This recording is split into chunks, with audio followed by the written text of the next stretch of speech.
할렐루야. 할렐루야. 경험을 하고 산다는 건 우리가 살아가는데 참 필요한 것입니다. 그 경험이 우리가 살아가는 삶의 여정의 다음 단계를 결정하는 기준이 되기 때문입니다. 경험은 그렇기 때문에 아주 사소한 것으로부터 시작해서 우리의 중요한 부분에, 우리의 삶의 전 영역에 영향력을 갖게 되는 것이라 이렇게 볼 수 있습니다. 여러분들이 아시는 바처럼 이제 지난주라고 해야 되나, 지지난주라고 해야 되나, 제가 중국에 있는 한 지역에 가서 이제 신학교에 이제 강의를 한 주간 이제 하고 돌아왔습니다. 뭐 어떨 때는 1년에 한 번 갈 때도 있었고, 뭐 한 2회마다 이제 갈 적도 있었고, 제가 돌이켜 보니까 좀 그렇더라고요. 근데 이제 가면서 이제 갈 때마다 느끼는 게 하나 있는데, 그것은 야, 참 정말 열심이다, 뭐 이런 겁니다. 단순한 느낌인데요. 저는 경험을 했고 여러분들은 경험을 하지 못하셨기 때문에 담임 목사가 그냥 전해주는 말을 전달해 들으시니까 정말 그 사람들이 그러나 이런 느낌이 좀 드시지 않을까 싶습니다. 그런데 이제 경험을 해보면 그들이 참 어렵게 사시는 분들이거든요. 가정교회를 섬기시는 분들이어서 참 힘들게 사시는 분들이에요. 조그만 숙소에서 그냥 거의 갇혀 있다시피 한 분들인데 말씀을 배우는 일에 얼마나 열심인지 모릅니다. 얼마나 열심인지 몰라요. 그걸 이렇게 보면요, 무슨 생각이 드냐면 나도 신학교에서 공부할 때 저렇게 공부했을까? 이런 느낌이 들어요. 저 자신을 돌아보게 되는 거죠. 그리고 동시에 우리 성공학교 성도님들은 저러한 믿음을 가지고 계실까? 이러한 마음도 듭니다. 또 아울러서 한국 교회의 미래를 짊어지고 신학교에 가서 공부하는 신학생들이 저분들의 마음, 저분들의 열정, 저분들의 간절함을 가지고 신학을 공부하고 있을까? 이런 생각도 듭니다. 얼마나 열심인지 몰라요. 저는 그분들에게 아주 적은 단편적인 신학 지식을 전달하는 게 전부이지만 저는 그분들을 통하여 얼마나 큰 도전을 받는지 모릅니다. 은혜가 되기도 하고요. 제가 느끼는 건 내가 이 중국에 신학교에 강의를 하기 위해서 한 주간 온 건 무언가 내가 저들에게 도움을 주기 위해서 온 것이 아니라 하나님이 저를 사랑하셔서 저의 영을 새롭게 회복시키시고 주님의 은혜를 새롭게 경험하기 위해서 이 땅에 보내시는구나, 그런 느낌을 저는 아주 간절하게, 아주 절실하게 받곤 합니다. 참 은혜가 되는 한 주간의 시간이었습니다. 중국에 강의를 하기 위해서 가면 개인적으로 저에게는 가장 큰 문제가 되는 것이 하나 있는데 음식 문제입니다. 뭐 성도들이 제가 몇 번 말씀을 드렸기 때문에 이제 잘 아실 텐데 제 식성은 어떻게 보면 아주 까다롭고요, 어떻게 보면 아주 단순하고 간단합니다. 그런데 김치 때문에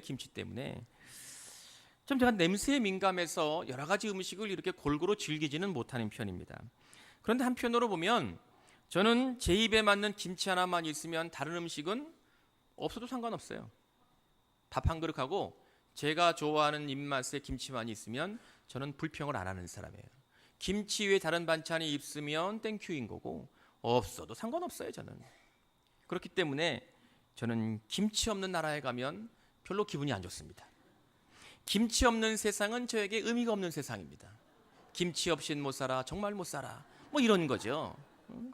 단순한 사람이죠. 그러니까 우리 성도님들 담임 목사 음식 까다롭다 이렇게 흉보지 마시고 우리 담임 목사는 맛있는 김치 하나만 있으면 아무런 문제가 없는 사람이다, 이렇게 생각해 주시면 아주 감사하겠습니다. 저는 저의 까다로움을 이렇게 알려드리려고 한 것이 아니고 저는 김치를 좋아하는 사람이다, 이 일을 말씀드리려고. 제가 처음에 그 지역에 이제 처음 강의를 이제 갔을 때 지금은 이제 몇 번 갔기 때문에 그래도 그나마 이렇게 중국 음식을 이렇게 먹습니다. 이제 뭐 즐겨 먹는 편은 아니고요. 솔직하게 말씀드리면 허기가 가실 때까지만 먹습니다. 이렇게 몇 번 먹고 이제 배고픔이 가셨다 그러면 이제 점잖게 이제 젓가락을 내려놓고 다 먹은 척하고 이제 있지요. 근데 처음에 갔을 때는 이게 이 선교사님 거기 신학교와 이제 이제 지도자를 이렇게 관리하시는 그 선교사님이 저희 식성을 잘 모르니까 뭐 첫날부터 그냥 샌드를 데리고 가시더라고요. 뭐 이렇게 좀 먹기 힘든 그런 데를 막 가시더라고요. 그래서 제가 뭐 거의 못 먹었죠. 뭐 거의 못 먹고 이제 그러니까 그 선교사님이 얼마나 그 강사로운 제가 음식 때문에 좀 이렇게 뭐라고 할까 좀 고생을 하고 어떻게 보면 좀 까탈스럽게 보이니까 얼마나 신경이 많이 쓰셨겠어요.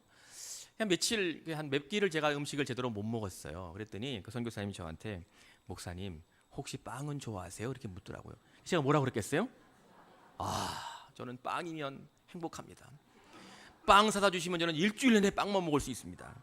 빵 사다 주세요. 제가 그랬죠. 그랬더니 그 선교사님이 그날도 하루 종일 거의 이제 음식을 제대로 못 먹고 배가 쫄쫄 굶고 저녁에 이제 숙소로 돌아왔는데 이 선교사님이 집으로 가시기 전에 목사님 혹시 맥도날드 좋아하시냐고 이렇게 물으시는 거예요. 그래서 제가 좋아하거든요. 그 맥 거기 빵 되게 좋아하거든요. 좋아한다고 여기도 그 맥이 있냐고 그랬더니 중국도 있다는 거야. 그래서 그러면 거기 빵 하나 사다 주시면 감사하겠다고 그랬어요. 그랬더니 이제 집으로 가시기 전에 빵 이제 그 맥 햄버거하고 콜라랑 이제 사다 저를 주시고 가셨어요. 제가 그 맥의 그 봉투를 딱 보는 순간 성령이 임재하시는 줄 알았습니다. 이야, 성령이 오시면 이처럼 기쁠 수 있을까? 얼마나 눈이 번쩍 떠지는지요. 이야, 은혜가 되더라고요. 그 맥 그거 빵 보고 제가 얼마나. 그 이제 치킨 버거를 사고 오셨어요. 치킨 버거를 막 이렇게 앞뒤 안 가리고 그냥 배고팠으니까 그냥 확 열어가지고 정신없이 한 입을 확 물었다가 저도 모르게 그냥 확 뱉어버렸습니다. 얼마나 민망했는지 몰라요 제가. 아니 중국은 맥에도 중국 냄새가 나요. 아니 왜 그래? 그건 그 세계 공통으로부터 먹는 건데 그거 다 이렇게 말이요 이렇게 어디 가든지 그 비슷한 맛을 유지를 해야 되는데 말이죠. 근데 그게 현지화가 다 되니까 좀 맛이 좀 달라지는 것 같아요. 그 거기에도 중국 냄새가 아주 강하게 나더라고요. 그러니까 이제 저도 당황했고 그 선교사님은 얼마나 민망하셨겠어요. 저도 민망하고 당황하시고 그거 못 먹었습니다 제가. 그 빵을 못 먹었어요. 그날도 저는 쫄쫄 굶고 그냥 배를 움켜쥐고 잤다는 그런 전설이 있습니다. 이번에 강의를 이제 갔는데 말이죠. 저랑 함께 간 목사님은 이 양반은 또 저랑 달라가지고 또 뭔 음식은 잘 드세요. 그냥 선교사님한테 그냥 중국 사람들이 먹는 음식 좀 먹으러 가자고 맨날 이러세요. 제가 얼마나 기분이 안 좋았겠어요. 혼자 보낼 수도 없고 가면 따라가야 되는데 그래가지고 그거 지금 그 눈치 없이 말이에요. 그러면 안 되는데 그러시더라고요. 근데 이제 지나면서 이 목사님이 중국 음식을 이렇게 보통 먹으러 다니니까 그 선교사님한테 그분들 빵을 좋아해요. 그것도 미국에서 이제 공부하신 분이니까 빵을 좋아하시더라고요. 맥 있으면 한번 가자고 그러더라고요. 그래서 제가 그 얘기를 듣고 무슨 생각이 들었겠어요? 별로 기분이 안 좋았죠. 별로 제가 벌써 이 몇 년 전에 그 경험이 있는 사람이기 때문에 거기 가서 그걸 주문하고 그 뒷그림이 그려지잖아요. 제가 어떻게 반응할런지 그림이 그려지니까 거기 맥 그 햄버거 먹으러 가자고 그러는 게 별로 반갑지가 않더라고요. 경험이 다음 단계의 삶을 결정하는 겁니다. 이러한 저의 사소한 경험과는 달리 우리의 삶의 방향을 전향적으로 바꾸게 만드는 의미 있는 경험도 있습니다. 이것을 구분하기 위해서 경험이라는 말보다 체험이라는 말로 바꾸었으면 좋을 듯 하지 않을까 생각을 해봅니다. 그 이유는 우리 감리교의 기초를 놓았던 존 웨슬리 목사님 때문입니다. 존 웨슬리 목사님이 바로 회심한 지 277주년 광고에서 말씀을 드렸던 것처럼 기념하는 주일로 오늘 예배를 드리는 거죠. 웨슬리 목사님은 성공회의 하이처치 목사님이었습니다. 이게 우리나라 말로 번역하면 되게 이상한데요. 하이처치, 고교회가 있으면 로우처치가 있겠죠. 저교회, 고교회, 저교회 그러니까 우리나라 말로 번역을 하면 되게 이상하게 들리는 말인데 말이죠. 쉽게 여러분들에게 설명을 하면 이 성공회가 캐톨릭, 천주교로부터 종교개혁 이후에 이렇게 개혁이 난 다음에 명칭은 달라졌을 뿐 예배드리는 형식은 그대로였습니다. 정치적인 이유 때문에 이제 갈라져 나왔기 때문인데요. 고교회는 여러분들이 뭐라고 생각하시면 되냐면 천주교 예배 이렇게 생각하시면 돼요. 그러면 로우처치, 성공회 내의 로우처치는 어떤 예배냐? 지금 우리들이 드리는 예배라고 생각하시면 돼요. 그러니까 아주 단순하게 말씀을 드리면 하이처치는 천주교의 미사와 비슷하겠구나. 로우처치는 우리가 드리는 예배랑 비슷하겠구나. 이렇게 생각하시면 틀리지 않습니다. 이 웨슬리 목사님은 하이처치 비카였어요. 목사님이셨어요. 죽을 때까지 하이처치 목사님으로 성공에 속했던 목사님이죠. 그런데 그 웨슬리 목사님은 그 당시에 수많은 성공의 목사님들과는 달리 다른 삶을 살았고 새로운 목회를 했던 분이셨습니다. 1938년 여러분들 이때쯤 한 번씩 들어봤던 이야기이리라 이제 생각을 하는데 5월 24일 날 런던에 있는 올드스게이트 거리에 모라비안 교도들이 모여서 예배하는 집회하는 장소에 우연히 들어가게 돼서 거기에 참석하셨다가 마음이 뜨거워지는 성령의 체험을 하시게 됩니다. 웨슬리 목사님은 자료를 읽어보면 아주 이성적인 분이십니다. 그리고 목회자이지만 학자와 같은 목사님이셨다. 이렇게 보면 거의 정확하게 그 체험 이전, 회심 이전의 웨슬리 목사님의 모습을 그려낼 수 있지 않을까 싶습니다. 학자와 같고 그리고 이제 이성적인 목사님 이렇게 볼 수 있습니다. 철저하게 말씀에 따라서 아주 규칙적으로 살려고 노력했던 그러한 성직자였습니다. 이제 그러다 보니까 선교해야 되겠구나. 선교에 대한 필요성도 느끼고 또 선교에 대한 결단도 하시게 된 거죠. 목사로서의 철저함, 세련된 신학적인 훈련, 또한 하나님의 말씀에 대해 순종하고 살아야 된다는 의지는 강해서 선교지로 향하여 나아갔지만 그것을 가지고 영혼을 구원할 수 없다는 것을 아주 뼈저리게 웨슬리 목사님이 느꼈습니다. 말씀의 훈련이 잘 된 분이셨고 신학적으로 세련되게 훈련받으신 분이었고 또한 말씀에 따라 규칙적으로 살려고 의지를 가지고 정말 열심히 살았던 분이었지만 그것만으로는 영혼을 구원할 수 없다는 것을 웨슬리 목사님이 뼈저리게 철저하게 느끼고 영국 땅으로 돌아오면서 회의감에 빠졌습니다. 야, 내가 어떻게 살아야 되나? 목사로 이제 어떻게 살아야 되나? 그 당시 영국 사회가 아주 그냥 비참한 삶의 연속이었거든요. 산업혁명 이후에 막 힘들게 살아가는 수많은 사람들, 버려진 아이들이 그냥 길거리에 막 그럴 정도로 아주 안 좋은 상황이었습니다. 하나님의 부름받은 목사로서 이 힘겨운 이 암울한 영국 사회에 어떻게 온전하게 살아야 되는지 혼란스러운 시간을 그가 겪었습니다. 웨슬리 목사님은 그때의 하나님의 영이 찾아오시는 체험을 하게 된 거죠. 모라비안 교도의 집회에 참여하였다가 성령을 경험한 겁니다. 그 순간 웨슬리 목사님은 그전에는 한 번도 맛보지 못하였던 놀라운 변화의 체험을 하게 되었습니다. 그것이 그를 더 이상 익숙했던 삶의 모습이 아니라 예전에 그냥 목회자로서 그냥 정해진 그것에 따라 살아온 것이 아니라 다른 길을 만들게 나아가게 되는 결단, 또 새로운 목회를 시작하게 되는 출발점이 되었습니다. 흔들림 없이 하나님의 인도하심에 따라 성령의 인도하심에 따라 흔들림 없이 나아가는 귀한 목사님의 삶을 살게 된 것입니다. 이러한 그의 체험은 이 땅의 감리교회를 태동하게 만들었고 저와 여러분들이 감리교회에서 감리교인으로 예배하고 살아갈 수 있도록 우리를 인도해 주셨다는 거지요. 저는 오늘 우리 성도님들과 함께 웨슬리 목사님의 회심을 기념하는 주일 예배를 드리며 그분의 체험이 우리의 일상적인 경험과 어떻게 다른 것이고 또 우리는 말씀을 통하여 무엇을 느끼고 주의 음성을 들어야 하는지 묵상하려고 하는 겁니다. 오늘 함께 읽은 본문은 우리에게 익숙한 내용입니다. 이스라엘 백성이 광야에서 마실 물을 구할 수 없게 됐을 때 일어났던 그들의 반응과 하나님은 그것에 어떻게 대처하셨는지를 오늘 본문은 우리에게 들려주고 있습니다. 물이 귀하다는 것은 우리가 사막에 나가보지 않아도 광야를 가보지 않아도 우리가 잘 아는 것이죠. 물이 얼마나 귀한 겁니까?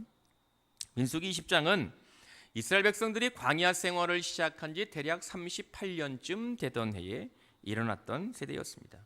그러니까 광야 세대, 광야 1세대가 다 죽은 후였습니다.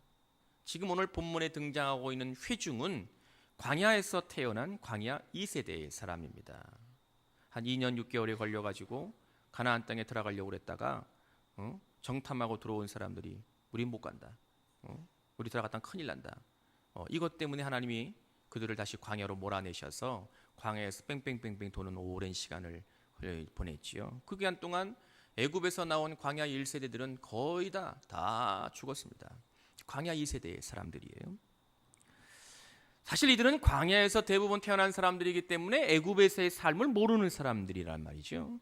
그런데도 오늘 본문을 보면 우리가 애굽에 있었을 때는 포도도 있었고 뭐도 있었고 파종할 땅도 있었고 이런 이야기를 합니다. 경험해 보지도 못했던 얘기. 이상하게 하나님을 향하여 원망하고 시기하고 이럴 때 보면 없는 얘기도 만들어내요. 이상하죠. 이들이 꼭 그랬단 말이에요. 자기들이 애굽에 살아봤어요? 애굽 땅에 살아가면서 그들이 포도나무를 보기를 했겠어요? 포도나무를 심어보기를 했겠어요? 그런데도 없는 얘기하는 거예요. 하나님의 종 모세에게 와가지고 시비를 걸고 이야기하는 거죠. 3절의 말씀을 보면 다투어 말하여 이르되 이렇게 기록합니다. 쉬운 말로 번역하면 말싸움 했다는 거예요. 시비 걸기 시작했다는 거죠. 차라리 우리 부모들 죽을 때 우리도 죽는 것이 훨씬 나을 뻔했다. 왜 우리를 이렇게 힘들게 하느냐? 최소한 우리가 애굽 땅에 있었으면 물이라도 좀 풍족하게 먹으며 살았을 거 아니냐? 이렇게 이야기를 합니다. 민족의 지도자라는 양반이 당신을 따르는 이 수많은 사람들에게 물도 공급하지 못하면서 무슨 민족의 지도자냐? 이러고 대든 거예요. 시비를 건 거지요. 우리는 오늘 민수기 20장을 읽으면 무슨 생각이 딱 떠오르냐면, 신앙생활을 이렇게 하신 연조가 있으신 분들은 이 유사한 일이 예전에 있었다는 것을 우리가 기억해냅니다. 출애굽기 17장을 보면 애굽을 떠난 지 얼마 되지 않아서 그들이 르비딤이라는 장소에 이르렀을 때 광야 생활을 시작한 이제 광야의 1세대들, 막 시작한 1세대들이 모세를 향하여 마실 물을 달라고 아우성을 칩니다. 그때 모세는 하나님께 나아갔고 하나님은 모세에게 명령하셔서 그가 주님이 말씀하신 대로 그대로 따랐습니다. 그것은 모세에게 주신 하나님의 지팡이로 반석을 치는 거였습니다. 그것으로 인하여 반석에서 물이 솟구쳐 올랐고 이스라엘 백성은 충분하게 물을 마시는 경험을 했다는 것이죠. 그런 일이 있은 지 대략 한 38년쯤 지난 이후에 똑같은 일이 일어났습니다. 광야 2세대가 모세를 향하여 동일한 요구를 하고 있습니다. 물을 달라는 겁니다. 그러자 모세는 하나님께 다시 나아갑니다. 그때 하나님은 모세에게 이렇게 말씀하셨습니다. 8절을 보면 지팡이를 가지고 내 용 아론과 함께 회중을 모으고 그들의 목전에서 너희는 반석에게 명령하여 물을 내게 하라. 내가 그 반석이 물을 내게 하여 회중과 그들의 짐승에게 마시게 할지니라. 아멘. 이렇게 명령하셨습니다. 그런데 모세는 이런 하나님의 말씀이 예전 출애굽기 17장의 상황과 다른 양상을 띠고 있다는 것을 눈치채지 못했습니다. 오늘 민수기 20장에 기록되어 있는 말씀, 하나님이 모세와 아론에게 주셨던 말씀과 대략 38년 전쯤 무리바에서 하나님이 모세에게 명령하신 것과 이 상황이 다르게 흘러가고 있다는 것을 모세가 알지 못했다는 거죠. 하나님은 출애굽기 17장의 상황에서는 반석을 너의 지팡이로 치라 이렇게 말씀하셨습니다. 그런데 오늘 본문은 모세가 이것을 간과하고 있다는 것을 알게 됩니다. 오늘 본문은 모세를 향하여 너는 반석에게 명령하여 반석에게 말하라는 거예요. 명령하면 하나님은 하나님의 거룩함을 너희들에게 나타내었고 너희들이 물을 충분히 마시게 할 것이라고 말씀하고 계시는 것을 모세가 그걸 깨닫지 못했습니다. 오늘 본문의 결론을 보면 이것이 곧 하나님의 거룩함을 가리우게 한 원인이 되었음을 말씀합니다. 결국 모세는 이것 때문에 하나님이 약속하셨던 가나안 땅에 들어가지 못하고 광야에서 죽을 수밖에 없었던 결정적인 이유가 되고 있다는 것이지요. 우리는 여기에서 도대체 왜 모세가 하나님의 거룩함을 가리는 엄청난 실수를 하게 되었는지를 진지하게 물어봐야 됩니다. 그 이유와 원인을 정확하게 본문은 우리에게 알려주고 있지 않지만 그럼에도 우리가 충분히 유추할 수 있는 것은 10절과 11절의 말씀 때문입니다. 그것을 보면 모세와 아론이 회중을 그 반석 앞에 모으고 모세가 그들에게 이르되 반역한 너희여 들으라. 우리가 너희를 위하여 이 반석에서 물을 내리라 하고 모세가 그의 손을 들어 그 지팡이로 반석을 2번 치니 물이 많이 솟아나오므로 회중과 그들의 짐승이 마시니라 기록을 하고 있습니다. 민수기를 연구하는 유명한 학자들 중에 케일이라는 학자는 이 부분을 해석하기를 아마도 모세는 백성들 앞에서 지팡이로 반석을 칠 때 짜증과 혈기로 반석을 2번 쳤을 것이다. 그렇게 해석을 합니다. 모세는 자신에게 찾아와서 시비를 거는 백성을 바라보면서 아마 화가 치밀어 올랐을 겁니다. 날마다 하나님의 돌보심의 은혜로 살아가고 있음에도 그것을 깨닫지 못하고 있는 백성이 도무지 이해가 되지 않았을 겁니다. 하나님의 인도하심이 아니면, 하나님이 광야에서 그들을 돌보시지 않으면 단 하루도 온전하게 살 수 없는 이 광야의 척박한 땅에 오늘도 내가 살아가고 있다면, 오늘도 내가 생명을 유지하고 있다면, 오늘도 그들이 살아가고 있는 것이라면 그들에게 찾아오는 모든 문제도 주께서 해결하실 것임을 확신하며 믿어야 되는 충분한 근거가 됨에도 불구하고 여전히 그것을 알지 못하는 백성을 바라볼 때 모세의 마음에 짜증이 나고 화가 치밀어 올랐던 것이죠. 그래서 모세는 하나님께서 반석에게 명령하라는 주의 뜻을 간과해버리고 잊어버리고, 생각해 보니까 오래전에 지팡이를 들고 반석을 내리쳤던 것이 기억이 나서 그 경험에 따라 하나님의 말씀은 간과하고 반석을 2번 내리쳤던 것이지요. 그런데 그것이 바로 하나님의 거룩함을 훼손하는 결과가 되어 버렸습니다. 저는 경험을 중요하게 생각하시는 믿음의 사람들을 많이 볼 때가 있습니다. 과거에 일어났던 일, 예전에 배웠던 그것을 통해서 새로운 일을 시작할 때, 어떠한 일의 방향을 잡으려 할 때 기준을 삼는 것이죠. 저는 이들의 경향을 잘못된 것이라고 생각하지 않습니다. 예전에 경험했던 모든 것들은, 믿음의 사람들은 하나님께서 그때의 그 상황에 그 시대 속에서 말씀하셨던 것이고, 믿음의 사람은 그렇게 말씀하시는 하나님의 음성에 순종해서 결단한 것이기 때문입니다. 신앙적인 결단에서 비롯된 아주 소중한 일이고 경험인 것임에 부인할 수 없습니다. 그러나 그렇다고 해서 그것이 오늘날에도 지금의 상황 속에서도 무조건 유효한 것이냐 이렇게 물으면 그것에는 고개를 갸우뚱거릴 수밖에 없는 회의적일 것이라는 거지요. 그것은 그럴 수도 있고 그렇지 않을 수도 있기 때문입니다. 출애굽기 17장과 민수기 20장이 그것을 보여주고 있기 때문이지요. 중요한 것은 오늘 나에게, 지금 여러분들에게 하나님이 무엇을 말씀하시며 어떠한 것에 따라 살아야 되는지를 우리가 귀를 기울여 듣는 것임을 깨닫는 은혜가 있기를 축원합니다. 하나님께서 말씀하시는 그분의 뜻이 무엇인지 깨닫는 것이 중요한 것입니다. 경험보다도 중요한 것은, 예전의 경험보다도 중요한 것은 오늘의 지금의 상황에서 지금의 여러분들에게 찾아오시어서 말씀하시는 주님의 음성에 귀를 기울이며 하나님이 오늘 나를 통하여 무엇을 이루고자 하시는지, 오늘 여러분들을 통하여 하나님의 거룩하심을 어떻게 드러내고자 하시는지에 집중하시는 것, 하나님의 뜻을 깨닫는 것이 분명하게 더 중요한 것임을 믿으시기를 축원합니다.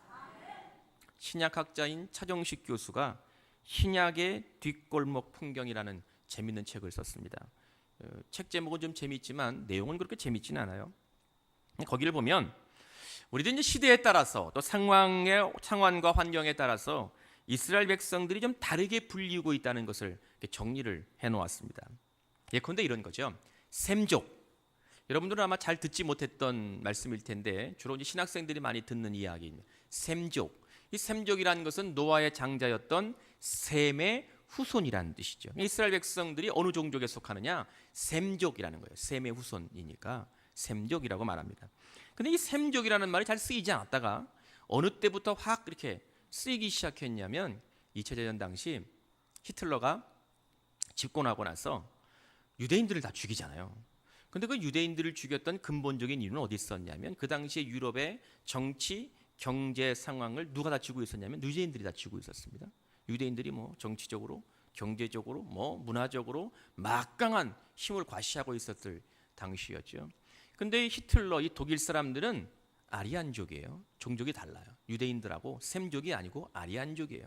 그러니까 아리안족의 우수성을 강조하려고 셈족을 죽이기 시작한 겁니다. 그들의 정권, 권력, 또 돈, 경제적인 능력, 문화적인 우월성 이런 것들을 다 빼앗아서 아리안족이 셈족보다 훨씬 더 우월한 종족이라는 걸 강조하려다가 그러다가 그 목적으로 유대인들을 다 이렇게 가스실로 보내가지고 다 그냥 몰살시키는 아주 참 비극적인 일들이 일어나게 된 거지요. 그때 나왔던 말이 엔티세미티즘, 반셈족주의라는 말이 등장했고, 그때부터 가스실내에 들어가서 죽을 수밖에 없었던 유대인들이 자기들이 노아의 후손, 셈의 후손, 셈족이라는 것을 강조하기 시작합니다. 쓰이기 시작하는 거예요. 셈족이라는 말이. 가스실에 들어가 죽을 때 자신들의 비극적 삶을 극복하고자 하는 일종의 정신적 목적을 사용하기 위해서 셈족이라는 말이 쓰이기 시작했다는 거예요. 민족명인 히브리라는 말, 우리가 익히 들어서 아는 말이잖아요. 히브리라는 것은 하나님만을 광야에서 의지하고 살아갈 수밖에 없었던 정말 힘겨운 삶의 연속이었던 광야의 시절에 오직 하나님만을 의지하고 살아가며 하나님만을 바라보고 살아가고 하나님이 아니고서는 우리가 단 하루도 살 수 없다는 것을 고백하였던 신앙의 그런 의미가 담겨져 있는 말이 바로 히브리라는 말이라는 거죠. 히브리라는 말은 하나님만을 의지하고 살아가는 그들의 삶의 모습을, 신앙적인 모습을 그대로 반영하고 있는 말이라는 겁니다. 이스라엘이라는 말로 우리가 부르기도 하잖아요.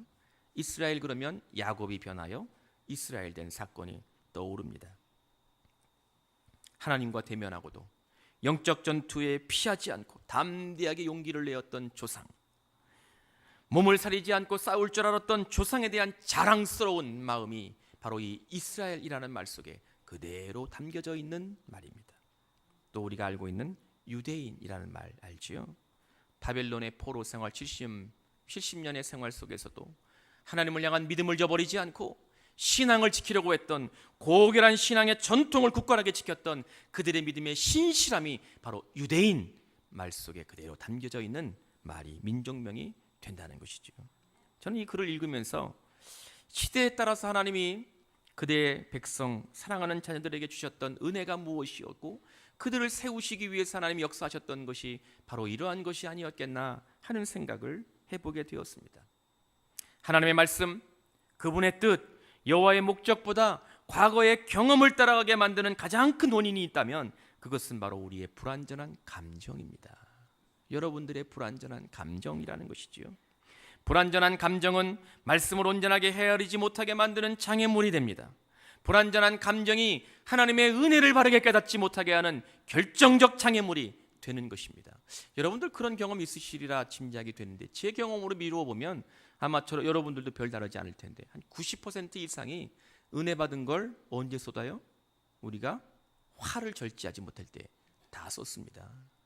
그런 경험 있으시죠? 끄떡끄떡 해보세요. 다 그렇습니다. 90% 이상이 은혜 받고 찬양과 말씀과 기도와 이번 부흥회와 또 영적인 훈련이나 이런 걸 통해서 하나님의 은혜를 풍성하게 받고 바로 집에 가서 화를 참지 못해갖고 홀라당 쏟아버립니다. 우리의 불완전한 감정이 하나님의 뜻을 깨닫지 못하게 만드는 아주 결정적 장애물이 되는 것입니다. 이스라엘 백성은 사람이 도저히 살 수 없는 이 환경인 광야에서 하나님의 은혜로 살아가고 있으면서도 당장 마실 물이 없다는 것 때문에 하나님이 세우신 지도자인 모세에게 와서 시비를 걸고 말했습니다.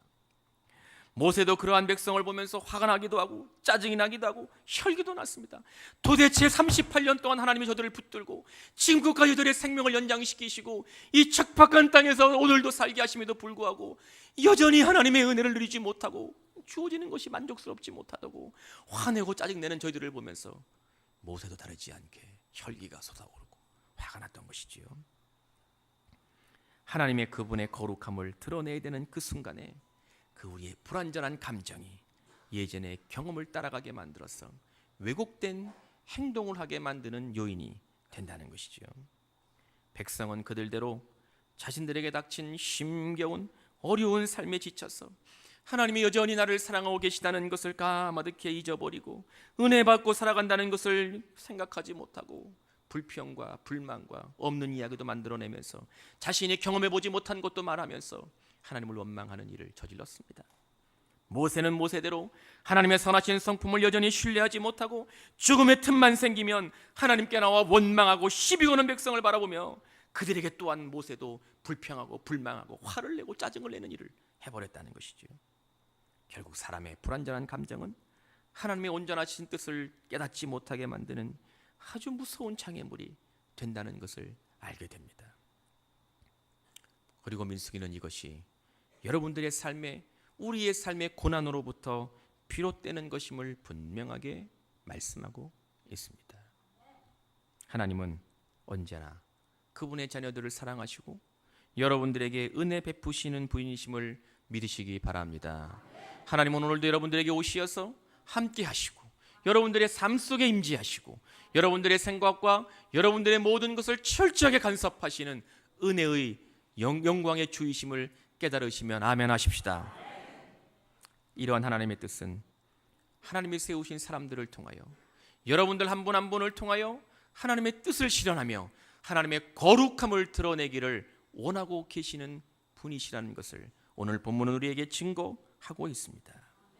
만일 여러분들이 그러한 주의 뜻을 알지 못하고 하나님이 우리들을 통하여 그분의 거룩함을 드러내시고자 역사하시는 것을 깨닫지 못하고 우리의 불완전한 감정 때문에 과거의 경험으로 되돌아가서 하나님의 뜻을 저버리고 우리의 귀를 닫고 예전의 모습으로 회귀해 간다면 우리는 여호와의 거룩함을 훼손하는 모세와 같은 엄청난 실수를 범하게 될 수도 있습니다.